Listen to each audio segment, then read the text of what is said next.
Bienvenue sur Biam, le podcast de l'entrepreneuriat féminin au Japon. Je m'appelle Mathilde Dubois et avec mon associée Alice Agnolet, nous avons fondé Tokimeki, une agence événementielle basée à Tokyo qui a pour but de soutenir les entreprises étrangères voulant organiser des opérations au pays du soleil levant. À travers ce podcast, on veut vous partager notre quotidien de femmes entrepreneurs qui facilite les collaborations entre différentes cultures. On vous fera aussi découvrir des invités exceptionnels qui partageront avec nous leur parcours de vie et leurs expériences dans l'archipel. Japonophiles, femmes, hommes, entrepreneurs d'aujourd'hui ou de demain, on espère que notre podcast vous plaira.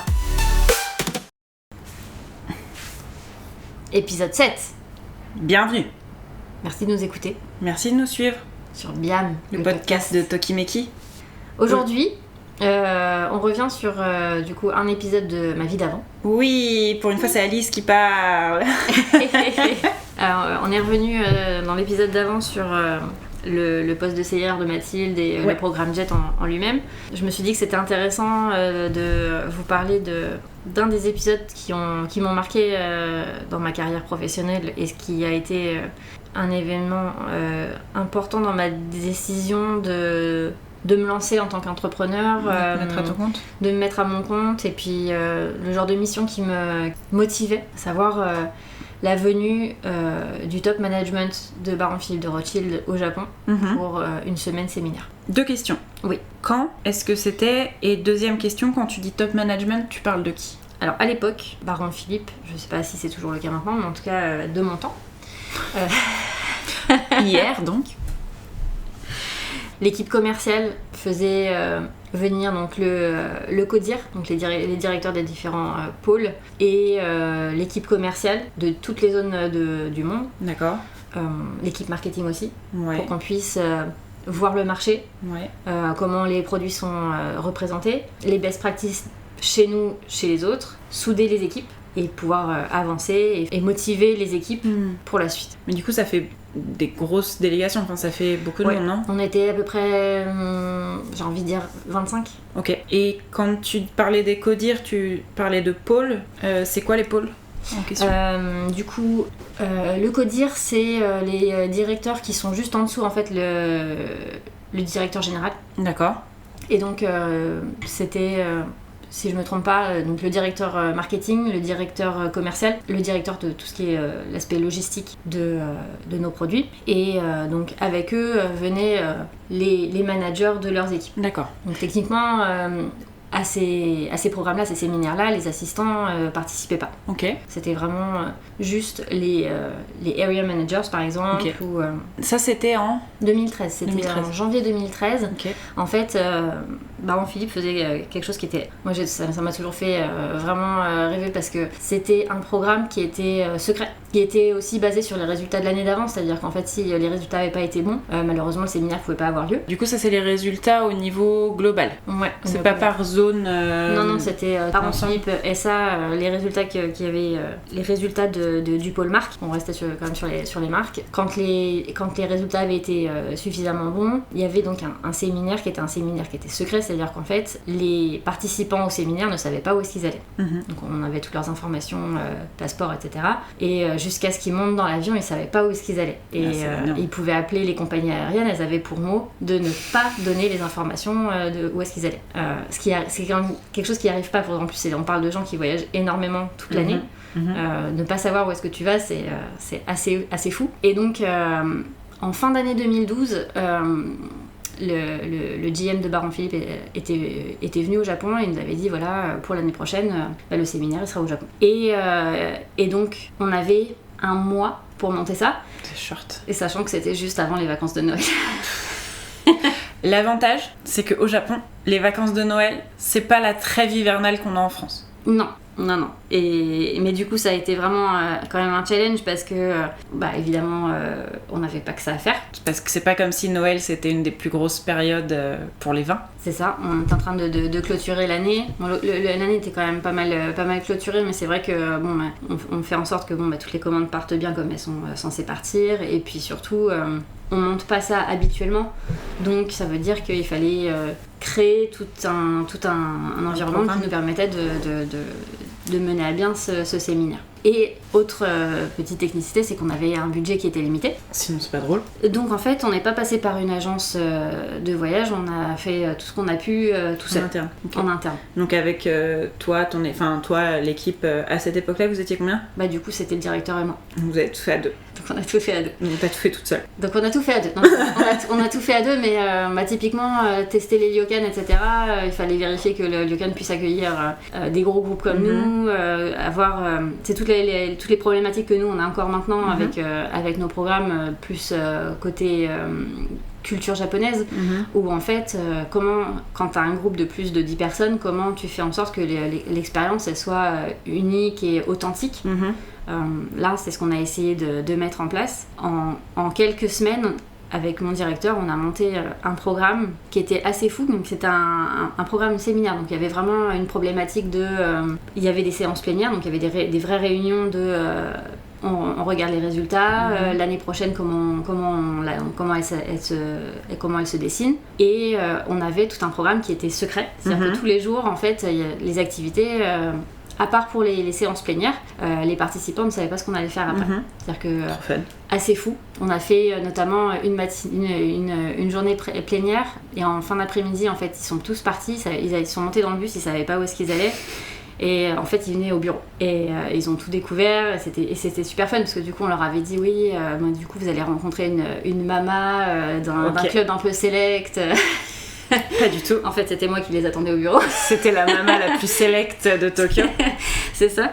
Mais on leur a fait faire une prière au Meiji Jingu. On a fait avec le partenaire local, notre importateur local, on avait 1h30, on a fait un programme où il y avait 8 boutiques qui étaient en compétition. Ok. Parce que des boutiques de l'importateur. Ouais. En fait, l'importateur de Baron Philippe au Japon a des boutiques. Et donc, il y a eu un challenge qui était toutes les équipes. Il y a des commerciaux, il y a des gens qui ne voient jamais le public, qui ne parlent jamais des vins, qui ne présentent jamais les vins. Toutes ces équipes-là, en fait, avaient été divisées en 8 pour participer dans 8 boutiques différentes. Tout à Tokyo ? Tokyo et Yokohama. D'accord. Et donc, ils avaient une sélection qui était faite, notamment de nouveaux produits. Ok. Donc, même pour les équipes commerciales, c'était un challenge parce qu'en fait, il y avait beaucoup de vins qui n'avaient jamais été présentés encore. Pas. Et la liste, elle a été annoncée on the spot, à une heure avant l'événement. Ok. Donc les événements avaient été annoncés au public, mais évidemment, les équipes commerciales qui étaient là n'étaient pas au courant. Et donc, on a fait ce programme-là qui alliait du business avec de la découverte du marché japonais. Ils ont été au contact direct des consommateurs japonais. Nous, on leur présentait en fait nos résultats, comment on présentait les vins, à quel point on faisait des dîners, des dégustations, etc. Mais c'est vrai que là, ils ont pu voir de leurs yeux, même le producteur, l'œnologue pour Mouton Cadet notamment, qui lui était à l'époque un Médocain qui n'avait jamais pris l'avion, qui du coup est venu ici, on était clairement dépaysé. Il était temps de rentrer en France, je pense que quand les 10 jours se sont finis.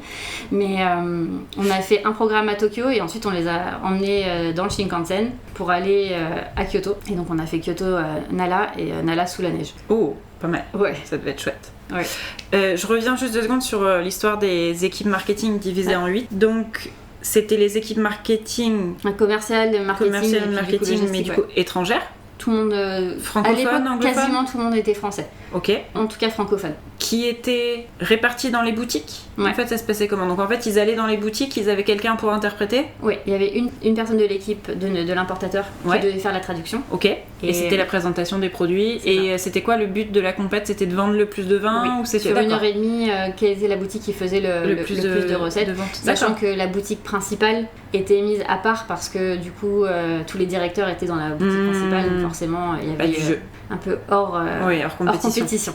Mais et du coup on s'est tous retrouvés le soir dans un restaurant pour annoncer qui était le grand vainqueur, et là encore c'était très très sympa de pouvoir allier du coup les deux, encore découvrir un restaurant qui était un des meilleurs partenaires de nos vins, découvrir la cuisine qu'ils proposaient avec, et puis aussi se rapprocher des équipes de l'importateur.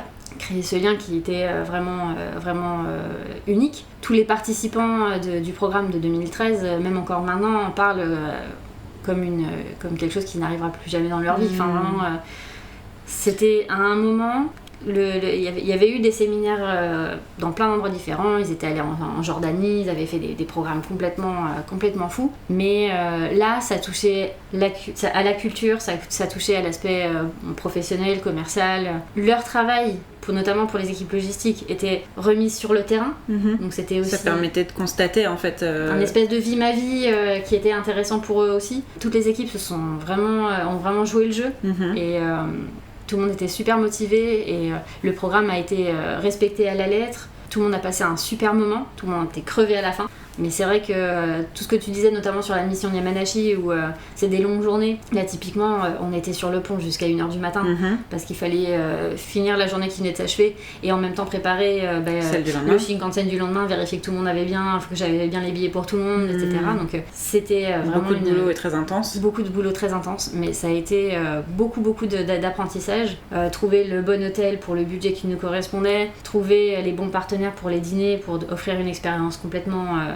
unique, aller à Kyoto, vérifier les programmes. Moi à l'époque j'avais pas beaucoup voyagé en fait à Kyoto, je connaissais pas trop, j'y avais été une fois ou deux, mais de là à pouvoir me permettre de présenter Kyoto, j'aurais pas pu. Donc c'était vraiment tout ce travail de terrain, de vérifier que effectivement le ryokan où on allait être et le restaurant du soir, est-ce que c'était une distance qu'on peut marcher, est-ce qu'il fallait prendre un bus, mais du coup la difficulté du bus, est-ce que on veut un bus qui soit normal ou est-ce qu'on veut quelque chose d'un peu luxe.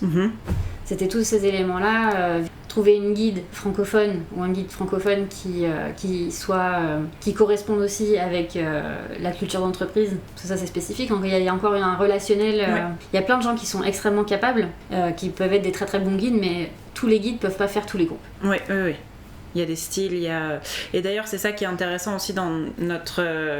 le fait que nous on soit en duo, on n'a pas les mêmes personnalités du tout, et du coup on fait appel, on a un relationnel très différent l'une et l'autre avec nos partenaires. C'est absolument pas dire il y en a un qui est bon, il y en a un qui est mauvais, mais tu sens vraiment qu'il y a des fois il y a le courant qui passe mieux avec l'une ou l'autre de nous. Dans ce sens-là, c'est intéressant d'avoir des profils différents en fait au sein d'une même équipe. Oui, c'est clair. Et encore une fois, c'est un peu de la même façon. On sait que Tokimeki sera pas forcément l'entreprise pour tous les projets. Et c'est pour ça que on met aussi à profit notre réseau. Quand on voit qu'il y a une mission pour laquelle, en vrai, on pourrait y répondre, mais on sera pas la meilleure option pour le potentiel client. Et dans ce cas-là, on préférera présenter le projet à quelqu'un d'autre.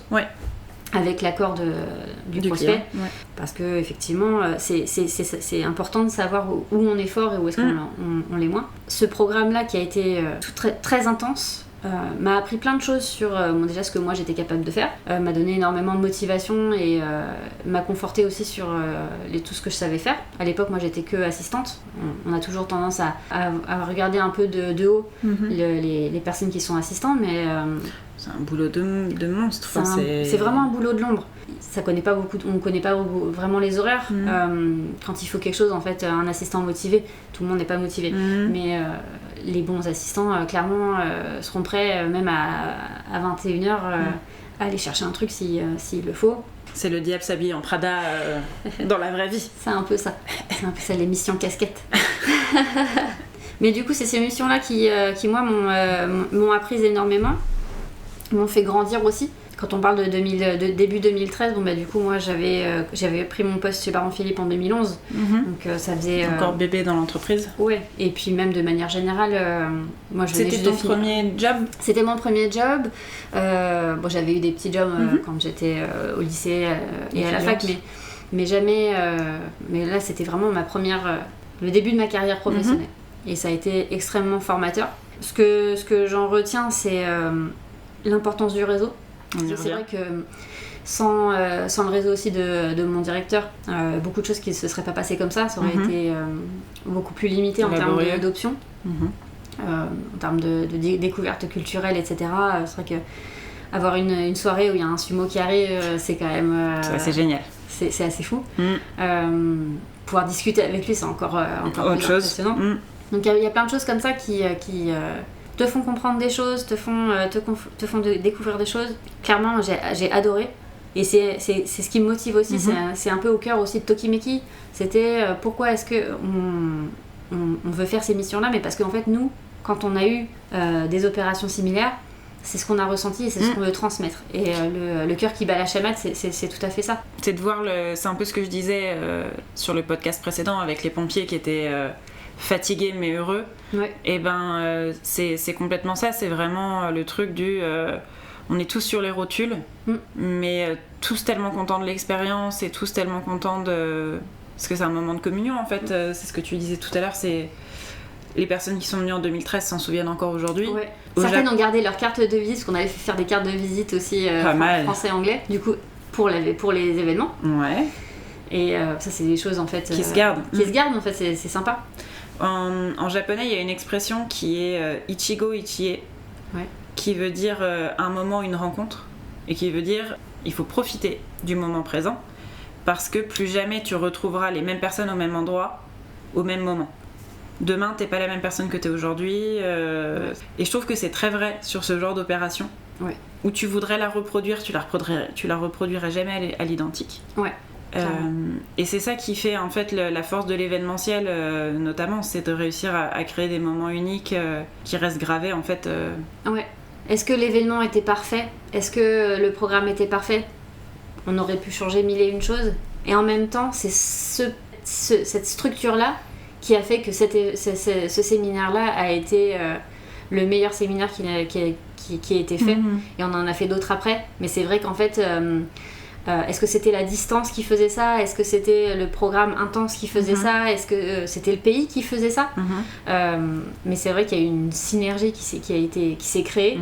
Il y a énormément de relations entre collègues qui se sont créées, alors qu'en fait c'était des gens qui étaient dans le bureau d'à côté. Littéralement dans le bureau d'à côté. Et donc ça, moi je trouve que c'est jamais parlé, complètement fou. Et c'est des gens qui... travaillaient pas particulièrement avec la région APAC, pas particulièrement avec le Japon, enfin ils étaient sur le global ou ils étaient carrément sur d'autres zones. Ouais. Ok. Donc c'est intéressant. Beaucoup en ont gardé des enseignements. C'est vraiment chaque voyage apporte son lot d'enseignements et ça c'est vrai pour le professionnel comme le personnel. Moi en tout cas ce séminaire-là de 2013, bien que dur, parce qu'il faut le dire, l'événementiel est intense. C'est quelque chose d'intense. Si je devais le refaire, encore une fois, c'est un peu comme toi pour le jet. S'il fallait le refaire, je serais super contente de le refaire. À 200% motivée. À 200% motivée. Et je souhaite des missions comme ça à tous, dans les jeunes qui potentiellement nous écoutent, de trouver ces missions-là, ces jobs-là qui sont durs mais pas destructeurs. Il faut trouver la limite entre ce qui est toxique et ce qui est difficile mais qui t'apprend des choses. On entend des histoires d'horreur, d'environnements qui sont toxiques. Prendre ses distances vis-à-vis de ça, trouver ces missions-là qui vraiment nous apportent et nous construisent en tant que personne et en tant que professionnel. Mais c'est vrai que ça c'est une limite qui est difficile parce qu'en général quand t'es passionné, que ça te construit, que tu sens que ça te motive, en fait t'as plus de limites. Ouais, surtout quand t'es jeune et que... Moi c'est vrai que là, le fait avec ma structure familiale, le fait... moi je suis mariée, j'ai des enfants, j'ai, quoi qu'il arrive, cette limite-là. Il faut que j'aille chercher mes enfants, le soir il faut que je les fasse manger, il faut qu'il y ait une organisation quoi qu'il arrive. Que je sois là ou que je sois pas là, il faut qu'il y ait une organisation qui se mette en place et ça met des limites dans la vie. Les jeunes qui ont envie de bien faire, qui ont envie de prouver qu'ils ont les capacités de le faire, ça c'est toujours très difficile. N'hésitez pas à garder en tête que c'est pas parce qu'on est disponible 24 heures sur 24 qu'il faut être disponible 24 heures sur 24. Il faut pas oublier de prendre du temps pour soi. Faire des heures sup de temps en temps, oui, ça s'entend. Avec raison. Quand, par exemple, il y a un événement qui demande des préparations de dernière minute parce que le prestataire n'était pas disponible avant, parce qu'on s'est rendu compte que cette affiche-là était mal imprimée. Il y a des fois, ça peut arriver. Finir à 21h, 22h, bon, soit. C'est quelque chose qui doit rester exceptionnel. Je parle notamment pour les gens qui veulent venir au Japon. C'est vrai que même si maintenant les jeunes générations, ça l'est de moins en moins, il y a quand même cette culture du travail à l'excès. Culture de tant que mon directeur est pas parti, je reste. Si j'ai rien à faire, qui est complètement toxique et complètement inutile en fait. Enfin, c'est gâcher du temps et ça sert absolument à rien. Donc ne pas oublier que le travail c'est bien, le travail c'est bien, mais c'est pas ta vie en fait. Enfin, faut pas que ça devienne ta vie. Même nous en tant qu'entrepreneurs, c'est quelque chose qui doit étonner beaucoup d'entrepreneurs avec qui on parle, c'est que et quelque part heureusement qu'Alice est là, parce que moi vu que je suis seule, ce serait facile de passer toutes mes journées, mes week-ends, mes vacances à travailler. Bon quand Alice elle va chercher les enfants, je sais que on a à peu près fini la journée. Moi je finis mes trucs, ça m'arrive de finir plus tard, mais de pas oublier que c'est pas parce qu'on est entrepreneur on doit faire des horaires de folie, qu'on doit être sans arrêt disponible pour tout. On a quand même une vie et pourquoi est-ce qu'on travaille? On a envie effectivement de créer quelque chose, ça c'est sûr, c'est pour ça aussi qu'on a créé Tokimeki. Mais le travail doit rester le moyen d'avoir une belle vie, de profiter de la vie, et pas le contraire. Et surtout quand, en général, dans l'entrepreneuriat, la frontière entre travail et personnel se floute très fort. Nous, on en a déjà parlé, notre réseau amical, c'est aussi un partie de notre réseau professionnel. On a un bureau, et on est 2, ce qui nous permet encore plus, je pense, de fixer des limites. Il faut pas hésiter à, quand on est avec des gens avec qui on collabore et des gens qui sont nos amis, à mettre des limites. À dire ouais mais là j'ai pas envie de parler de travail. À dire oui mais là non en fait je suis off. Et pas se laisser engloutir, parce que la flamme de passion qui était moteur du lancement de l'entreprise peut vite devenir destructrice, comme disait Alice tout à l'heure, et c'est pas le but. Et c'est clairement pas le but. Parce que toutes les belles missions qui pourraient arriver plus tard, potentiellement en fait vous y aurez pas accès parce que vous serez brûlé en fait. Ou alors elles seront teintées d'amertume. Parce que vous aurez pas envie, parce que vous aurez déjà enchaîné plusieurs missions, vous serez fatigué, c'est important de garder du temps pour soi, que ce soit pour faire rien, ou pour aller faire des choses qu'on aime faire, ou pour faire du sport, faire de la lecture, faire une activité qui nous plaît, peu importe, mais de penser à soi. Reset, refresh, c'est important. Et c'est vrai que je pense qu'à partir de là, on commence à y arriver, mais jusqu'à récemment, même quand on était en vacances ou qu'on se disait qu'on était off, on avait du mal à pas regarder les mails. On s'envoie des textos parce que souvent on essaye d'avoir une de nous deux au bureau. Et du coup on a quand même tendance à envoyer des textos à celle qui est censée être off pour lui dire ah ben il y a machin qui a écrit, alors que elle revient demain ou après-demain ou la semaine d'après, enfin c'est pas urgent. C'est des apprentissages, mais il faut se le rappeler. On a encore un petit peu dévié, on aime bien dévier. C'est l'occasion du podcast. C'est après, c'est vous apprendrez à nous connaître. À savoir qu'avec Alice et Mathilde, on part d'un point A et on finit à un point Z. Et c'est ce qui fait qu'on est créatif. Tout à fait. C'est ce qui fait qu'on propose des projets intéressants. Voilà, si vous voulez en apprendre plus sur les missions d'Alice pendant qu'elle était chez Baron Philippe de Rothschild, je pense qu'elle leur parlera un petit peu plus vraiment du monde du vin. De comment ça se passe au Japon, des différences. Tout à l'heure, elle a parlé du fait que c'était des mains de marque. Donc la différence entre... qu'est-ce que c'est qu'un main de marque je vais arriver, un main de marque, non. Un vin de marque. Quels sont les autres types de vins? Parler un petit peu de tout ça plus en profondeur. Et puis on continuera à vous parler de nos vies d'entrepreneurs, de nos vies au Japon et puis de nos missions. Encore une fois, s'il y a des sujets que vous souhaitez qu'on aborde, un petit message. À nous faire un petit message. J'étais en train de pianoter sur un clavier dans l'air, donc je le dis parce qu'on est sur un podcast. Ça ne se voit pas. N'est-ce pas? Clic, clic, clic. Tap, tap, tap, tap, tap. Merci de nous avoir écoutés. À la prochaine.